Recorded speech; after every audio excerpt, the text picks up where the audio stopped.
Hi brothers and sisters, I hope you can hear me. Let me put this a bit closer.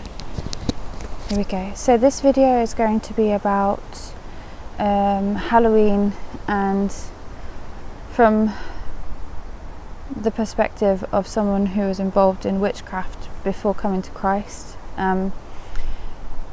Just for a warning, there's going to be some quite heavy things I talk about.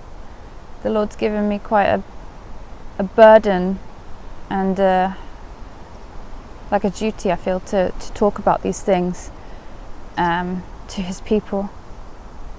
So a little bit about my background is I was involved in the occult, and Halloween, the history of Halloween is where there's all of the history of where people used to dress up like evil spirits to try and camouflage on that night, because there was so much activity from evil spirits. And the way that the townsfolk would ward them off would be to dress like them, to camouflage like them, and if they conformed like the evil spirits, they were believed to be less likely to be targeted and messed with by the evil spirits. Now, as an ex-witch, I know that that night is very, very important for the kingdom of darkness. It's the time where the veil is thinnest.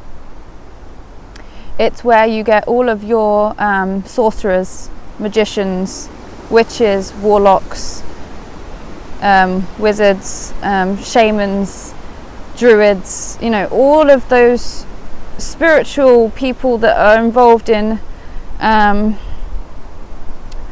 the dark side. And what we were talking about recently in the Bible study was how the occult, the word the occult means hidden, right?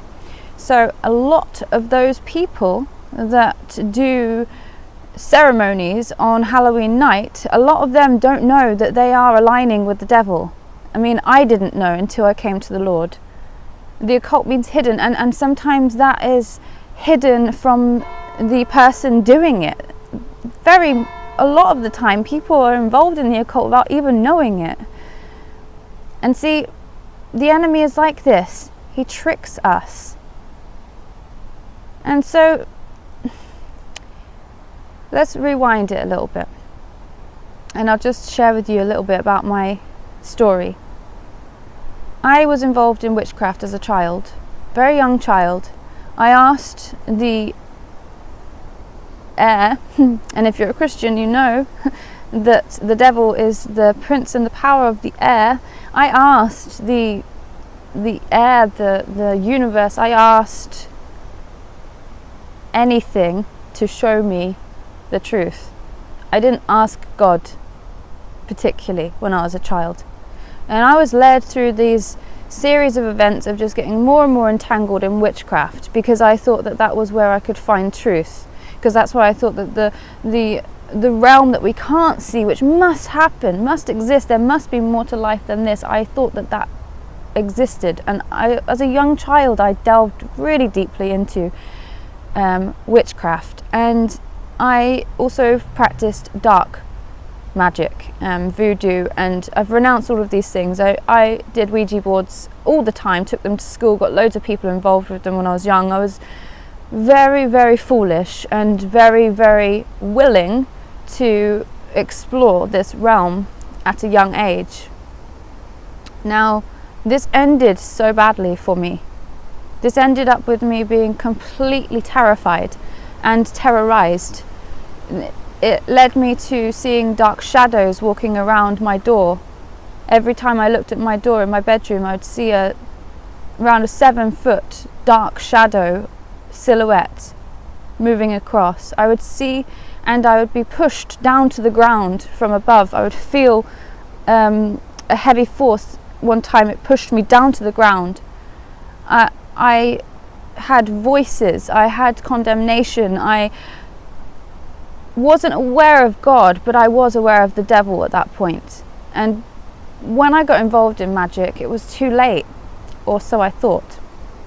And I was told I was owned by the dark forces, that I was inherently evil and there was nothing I could do about it. And I carried this condemnation as a child for a very long time because I was involved in witchcraft. It opened up doorways to me as a child that no child should open. And I was so nervous. I used to sleep at night time with the bed covers over me with a tiny hole to be able to breathe out of, because I was so terrorized. I used to count every word that I said on my fingers. It was like a nervous twitch, and if I said enough words to have a space on this finger, then I was good, and then if I didn't, I was condemned. And there was just so much for my small child mind to deal with when I'd opened up that can of worms of witchcraft and magic. It's real. It's real. And believe me, you don't want to be in a place where you get involved in that frivolously and sillily and then end up realizing, what have I got involved in? So I, as a child, threw away and burnt my tarot cards. I mean, I did tarot readings when I was little.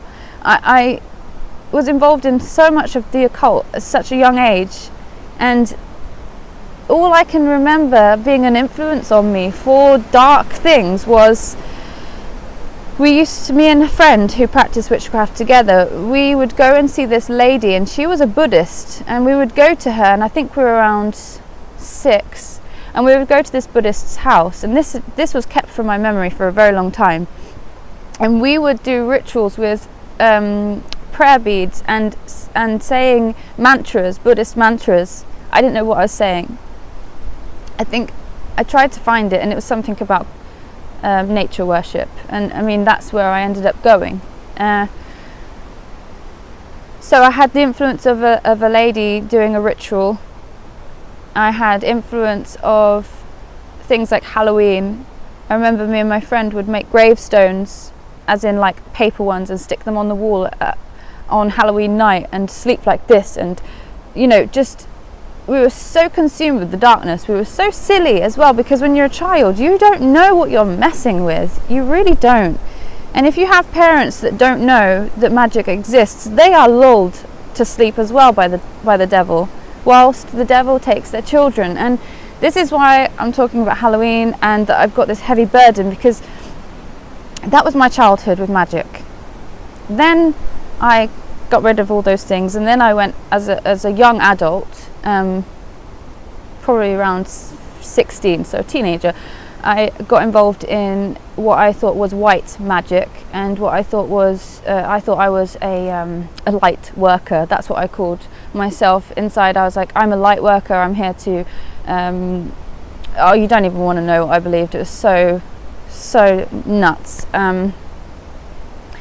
And so I got involved in tarot readings again, as in doing them, consulting, runes. Anyway, I just was involved in magic again, witchcraft again, but it was repackaged into something that was light and was good, and it's to help people. And wow, was I wrong. The enemy chewed me up and spat me out. I was in this place of utter brokenness after I'd got involved with yoga, meditation, psychedelic drugs,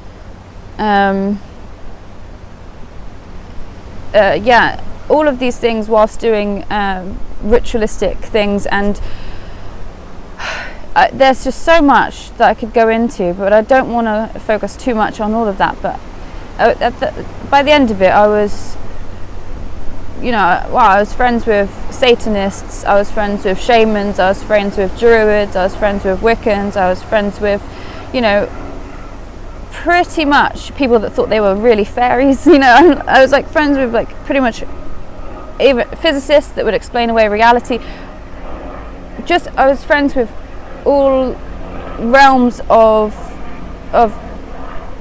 magic, and basically different forms of the occult. And I just thought it was all, different ways that people experience reality and different ways that people have their own walks, and everyone's truth was subjective, and I had no idea. I was lost, completely lost, and I was going to be someone to advocate for ayahuasca down in Cornwall. I had friends with shaman energy healers up in Glastonbury, and they wanted me to be an advocate for the rituals down in Cornwall, and gathering, basically a coven, gathering a group of people together to do energy healing and ayahuasca and psychedelics and different things to alter your mind. So I have a little bit of experience in all of these things. Now, when I came to the Lord, it's very simple. There is the kingdom of light and the kingdom of darkness. You're either with Jesus or you're not with Jesus. And it made everything everything made sense finally, because I had the eyes of Christ, and I realized just what I was involved in, just what I was going involved in. And sorry, I get quite passionate about it, because it causes me a lot of I think it's righteous anger, because there's so many people caught up in all of this that just think it's to help improve themselves and to improve the way that they treat others and to bring peace, and it's a false peace. It's a false peace, and the end of that is despair. Now, why am I talking about all of this? I'm talking about all of this in regards to Halloween, because Halloween is a festival, a celebration, a time. Really, it's a massive spell night, a massive night of incantation and ceremonial. If you're involved in all of that stuff, you wait till this night for special and specific purposes. Now, because the veil is thinnest, and it is, and maybe it's because of all of the ritualistic stuff happening and so many people aligning with the kingdom of darkness, it gives it more power. I don't know, but how back in the day people would dress in costumes to look like they are evil spirits, to camouflage, so they would conform to the evil to be left alone. Now, isn't that so true in our Christian walk? When we are a light, when we are Christ's, we are then attacked. I mean, I had no idea when I was involved in the occult that I was really riddled with demons, really riddled with so much darkness, until I came to Christ and he filled me with his light, and then those things were revealed and exposed for what they were. These what's the word? There's so much resistance for me getting this out. I don't know, it's just been pretty intense. Yes, there's a very good point I wanted to make. Yeah, so going on to that, so these different forces that light workers believe are of light and good,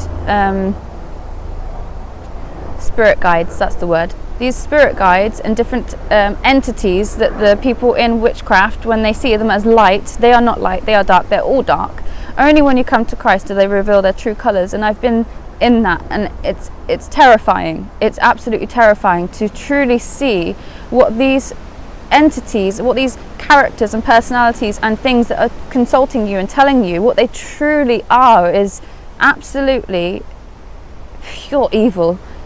Like, I've never experienced or known such hatred and wanting to tear you apart as I have when I've come to Christ, and then those entities that I was dealing with before, who were guiding me and showing me so much wisdom and giving me dreams and prophecy and leading me on this rabbit trail of destruction. When I truly saw them for who they were in Christ, it was terrifying. And the thing is, if you are celebrating Halloween, you're aligning with those things. You're aligning with the kingdom of darkness. You're in fact going involved in their ritual. Now, you might not know that, so that's the thing with the occult. It's hidden knowledge. It's hidden. So many people that are involved in it are taken as fools, and then, but not you, brothers and sisters, not you. You are children of God. You are not to align yourself with the enemy.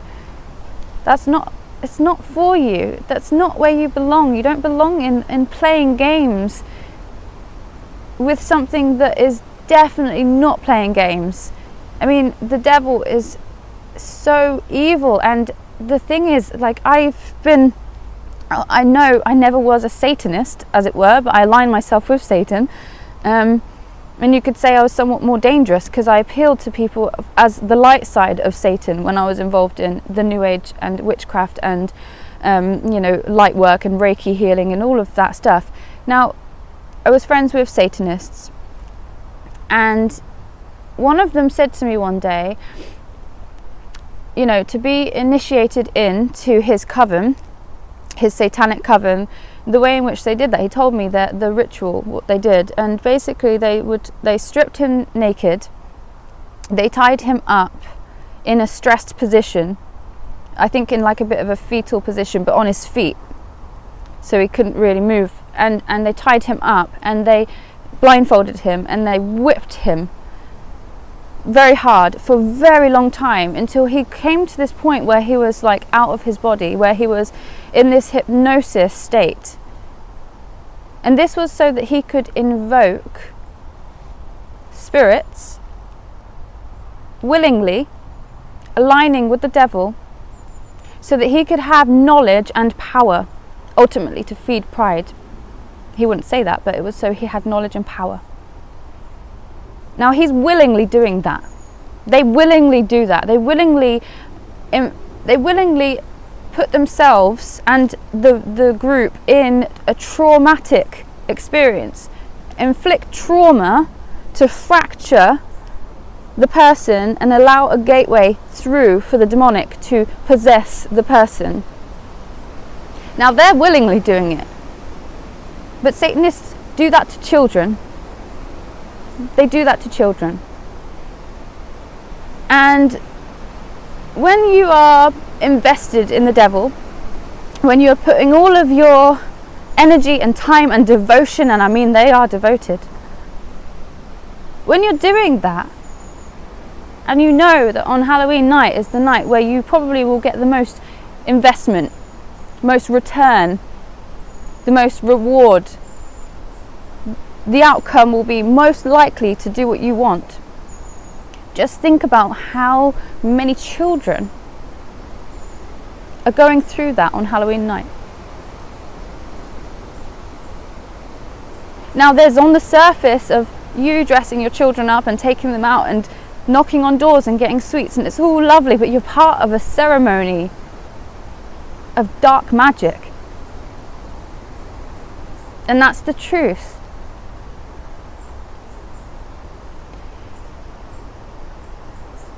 There is so much evil in this world. And on Halloween night, we can't just pretend like it's all fun and games, because it's not. You know, the Lord was speaking to me today a lot about your will, your free will. And I remember when I was being trained by some witches who were hedge witches, and they were also Reiki practitioners, energy healers, as well as shamans and ayahuasca. They did ayahuasca ceremonies and did energy healing during those ceremonies. They were many things. And I came under them, and they started teaching me more and opening me up more to more, you know. And one time when they were doing Reiki on me, and I was learning to read auras, and they said that they saw my spirit guide. They described it exactly how I knew my spirit guides to look like. And they said to me, they're here telling me that I need to help align your chakra about free will. They want to help you activate completely your own free will to them.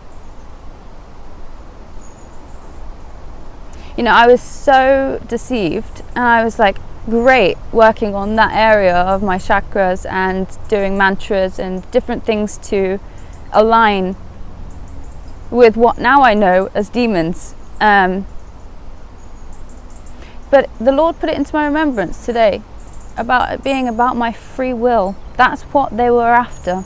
They were after my total and utter will. My will. There is power in our will, in man's free will. God's given us free will. Do we align our will with the devil, or do we align our will with God? And whoever we align with is who will use us.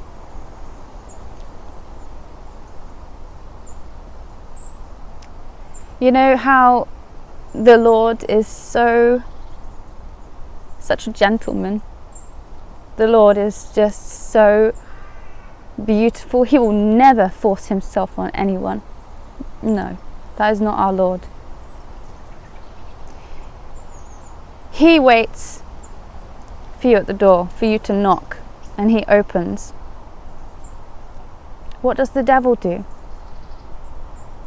The devil is persistently at your door knocking, knocking, knocking. Oh, maybe this person at the door is okay. Maybe they're dressed nice. They're dressed as an angel. Maybe I'll open the door to them. No, no. See, this whole thing is a mockery. You have children who the devil is trying to claim to take to hell, embodying the character of the devil, coming to your door, knocking on your door, and expecting you to give him an offering, to give him a sacrifice, to bow down at him and join in with his games. It's just so evil. It's so evil. And you know, I understand that those of you that haven't been involved in things like the occult or witchcraft, you might not have even known. You just thought, oh, it's just fun and games. But the root of this, the history of this is evil, and the very essence of it on that night is so evil. So evil.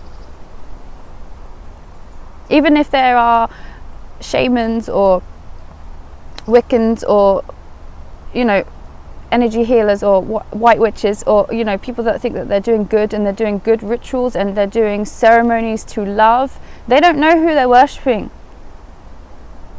The Satanists do.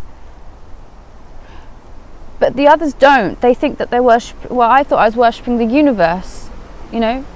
People think that they're worshipping Mother Earth, Gaia, you know, trees, whatever, worshipping nature.